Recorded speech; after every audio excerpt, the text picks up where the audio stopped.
First thing I have to do is clear something up. Earlier in the course of the evening, people were asking, why are we getting together? What's the reason we're getting together? Right? And some people came up to me privately and asked, is this rumor that's going around about you maybe connected to this evening? I don't know if you've heard the rumor.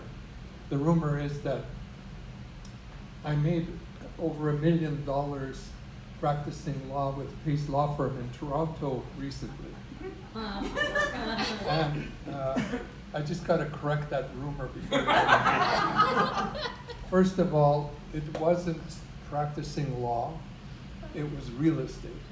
Secondly, it wasn't in Toronto, it was in Los Angeles. And I hardly made $1 million. I lost $1 million. Some of you may know I was born and raised in Edmonton, so I'm not a local person, but long ago I came here to study law, and actually Wally Patrician, who's over there, and I were fighting the bar together some 40 years ago.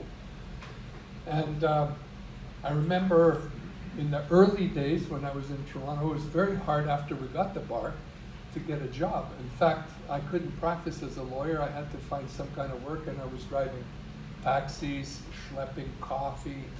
I was, this is true, I was an extra on a CBC TV movie, things like that. And I remember one day I was sitting in, actually it was in a bar downtown, and I was looking through the classified ads in the newspaper and overheard this conversation between two guys.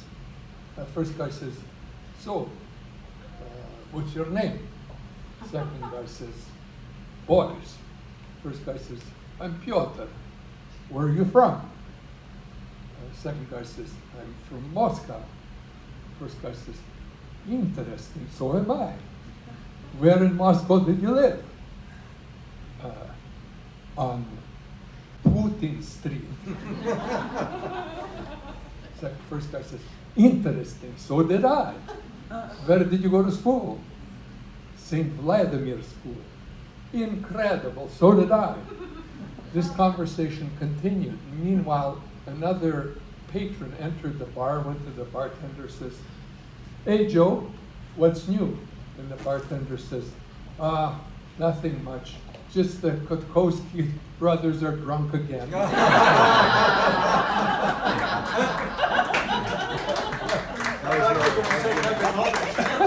That's for another joke.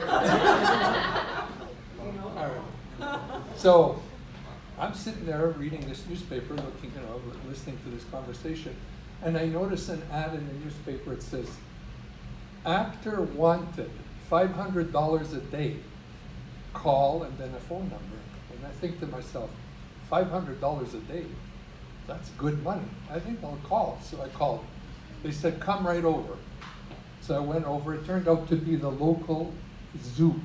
It was kind of fun. I went in, they said, come right into the back room here.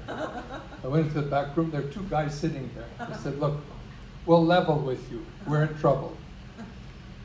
The Labor Day weekend is coming up. The big show that we had here, the big attraction was the gorilla, and he died. And all the people are going to be very disappointed. We don't know what to do. We rented a gorilla costume, and we're looking for someone. Put on the costume, go into the cage, act like a gorilla. You'll enjoy it. The people will be happy. You'll get $500. We'll be happy. How about it? I thought to myself, I'll do it. I put on the costume. I went into the cage. I'm sitting there and I'm swinging on the swing, waving to the people. People are excited. They're so happy to see the gorilla there. I'm laughing. The kids are laughing. I'm swinging backward and my grip loosens up and I fall backward into the lion's den. The lion comes running after me. I start yelling, help, help. The lion says, shut up or we'll both get fired.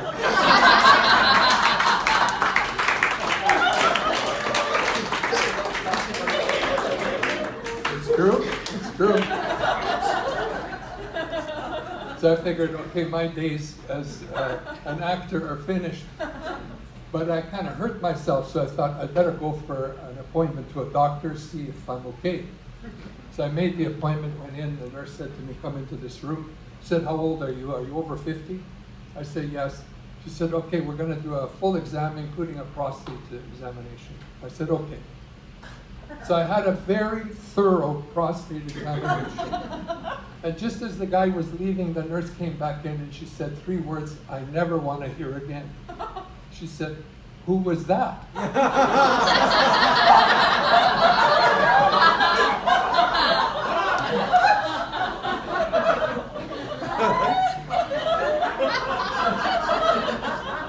That's the gorilla. That's the gorillas. So I was so upset. I went downstairs to the washroom. I'm sitting in a stall. And the guy next to me starts a conversation. He says, hey. I'm sitting there. Yeah? He says, how's it going? I says, okay. He says, you gonna be long? I says, no. The guy says, hang on, George. There's some wacko in the next stall trying to start a conversation with me.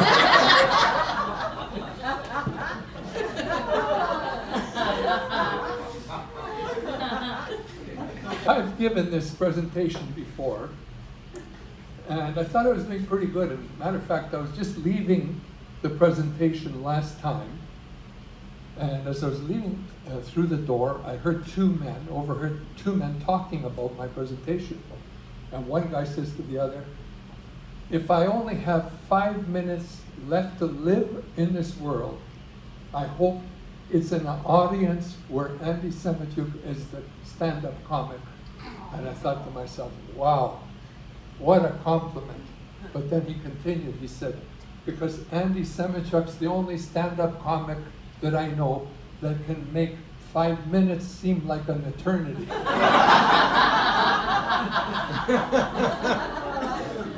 Okay, that's it for this round. We have some more talent coming up.